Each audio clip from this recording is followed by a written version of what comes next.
Hi guys, welcome back to another video. My name's Savvy, and today I thought I would take an article that's been really popular on my blog and make it into a video because I think it could be really helpful for people who are on a plant-based diet who would also like to lose weight in a healthy way. So the topic of today's video is vegan foods that can cause unwanted weight gain. So just a disclaimer before we dive right in. I don't want you guys thinking that I believe all these foods should be avoided completely, or that people should fixate on weight loss because there is so much more to health than just how much you weigh. A vegan diet can already be somewhat restrictive for good reason, but I think a lot of the foods that I'll mention can be included here and there, and I think that by including them, it's easier to stick to a plant-based diet long term. And also, I am fully aware that many people following a vegan diet could care less about their weight. They're in it for personal, ethical, or environmental reasons, and so I just want to acknowledge both of those facts. Now, if you are a vegan who also wants to lose weight, then I hope that this video can shed some light on foods that you may want to reduce a little bit, and some foods that you can instead focus on to bring about healthy and sustainable weight loss. Number 1 is sources of refined carbohydrates, and so things like sugar, fruit juices, soda, bread, vegan pastries, crackers, cookies, pasta, vegan ice cream, just really processed grains and starches.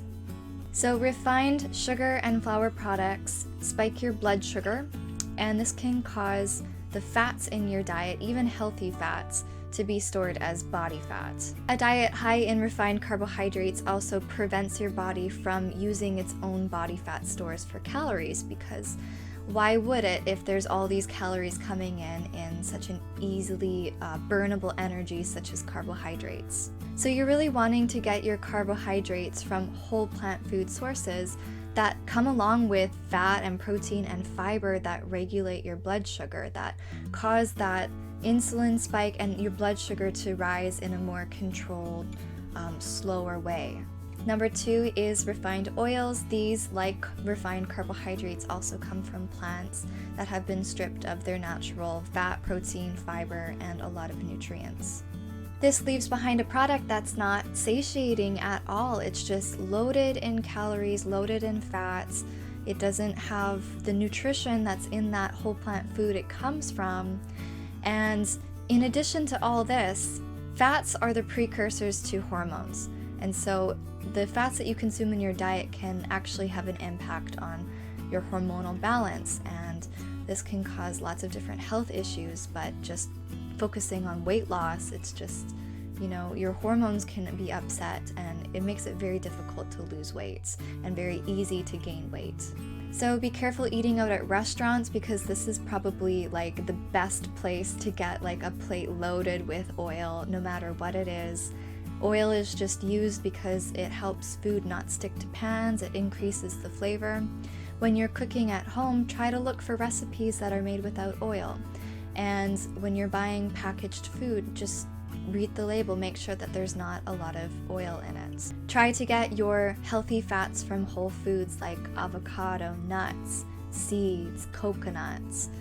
As far as like good fats and bad fats, I would just say really try to aim for those sources of omega-3 fats.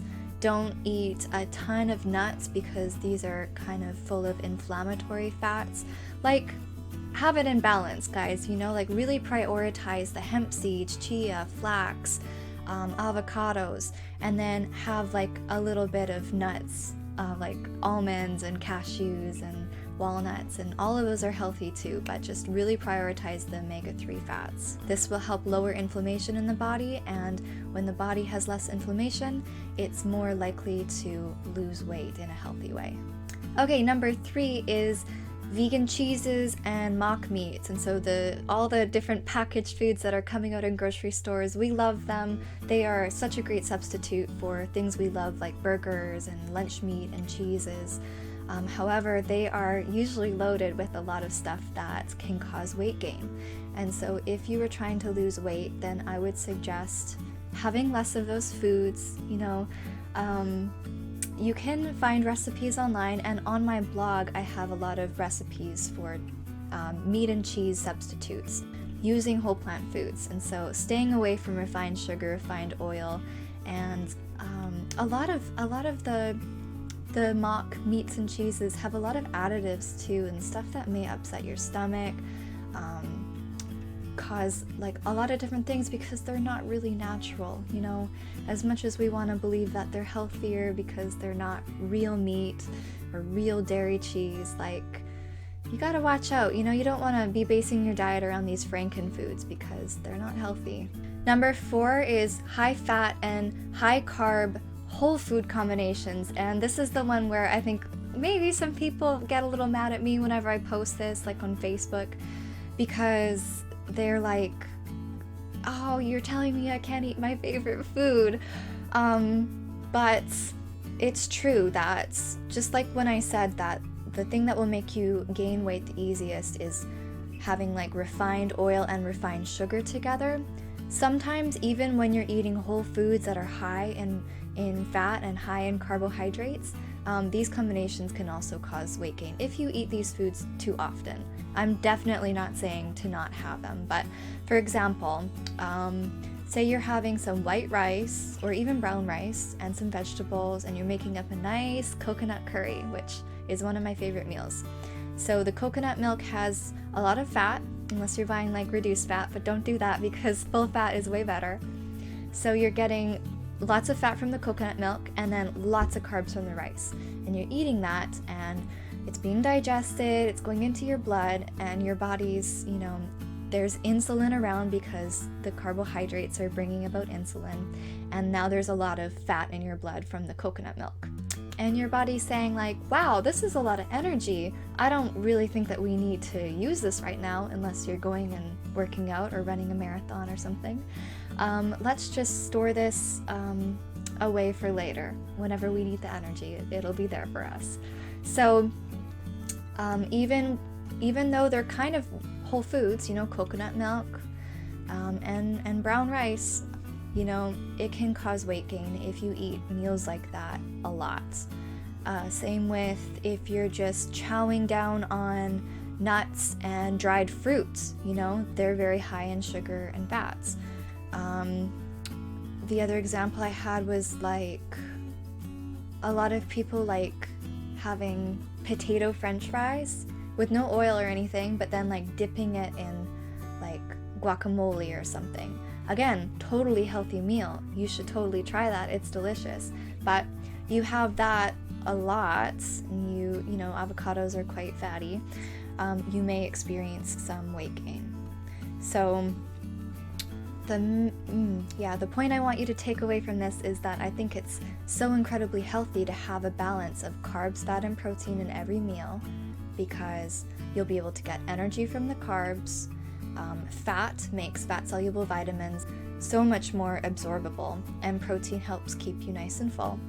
And so try to aim for a balance, but be conscious of very, very high sugar and very high fat combinations, even with whole foods. All right, number 5 is alcohol. It's not that surprising. Alcohol is not healthy. You can, you know, obviously go out and enjoy that kind of stuff if you want to, but just be aware that alcohol has calories, and when you're having a night of drinking, you may decide to eat things that normally wouldn't be a part of a healthy weight loss plan, right? And then the days after, you know, alcohol disrupts your liver function, your hormones, and it's not the best weight loss tool. I'll say that, even though it can be fun and whatever. I would maybe try to reduce that if you're finding it to be getting in the way of your weight loss goals. And lastly, number 6 is caffeine. So coffee, energy drinks, and stuff like that. And this is one that you might get mad at me for, because a lot of people love their coffee. I know I sure do. I have a cup a day in the morning. But something that can happen is, because caffeine raises cortisol, which is a stress hormone, this can cause you to be more likely to gain weight, especially around your tummy area. And this is just the body's way of reacting to the stress that caffeine can cause you. You know, it's just thinking like, oh, I'm stressed, like maybe we should put away some energy for these stressful times that we happen to be in, even though we may not be. We're just like waking up and have to go to work that day. Another thing about caffeine is that it does suppress your appetite, you know, but it also kind of has this revenge effect. So you may like not have an appetite for the first couple hours after drinking it, but then when the effects wear off, you may be a lot more ravenous because of that like stress effect. Your body's like, oh, I felt stressed, I need to counteract it by eating more. And I've always noticed, like, when I have had too much coffee at the beginning of the day and I don't eat enough, then by the time late afternoon, evening rolls around, I am hungry, like I'm ready to eat the house. So if you find that your relationship with coffee is kind of like that, then you can try like cutting it out or cutting down on it, and you know, your appetite may be like more balanced and you're just going to be able to like eat normal meals and not feel like ravenous or yeah, that's about it for that one. So I hope you guys enjoyed this video. That concludes all the foods that could potentially cause unwanted weight gain, and I just want to reiterate that I'm not saying that you should avoid these foods or be scared of them, but if one of your goals, you know, for your health is to reduce some body fat and maybe to like gain some muscle and to have more energy, then I think these tips can be really helpful.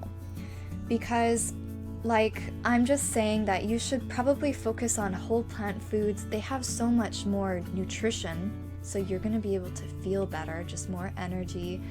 They have the protein, the fat, the fiber, helps keep you nice and full.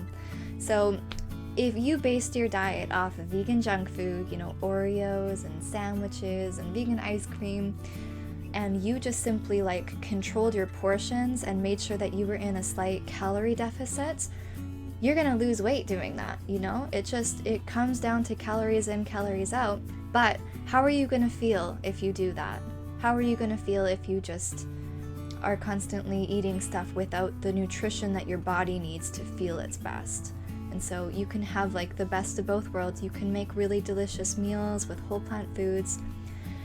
You can include some of those more refined foods once in a while, and so you don't feel like so bored with your diet. You know, you're getting some fun and variety and like just permission to like enjoy stuff that's not the most healthy, but you know, you do good. You can reward yourself sometimes, right? So I hope you enjoyed this video, guys. If you have any questions, if you have any ideas on what I can talk about in future videos, then please write them down below. And I will see you in the next video. Bye!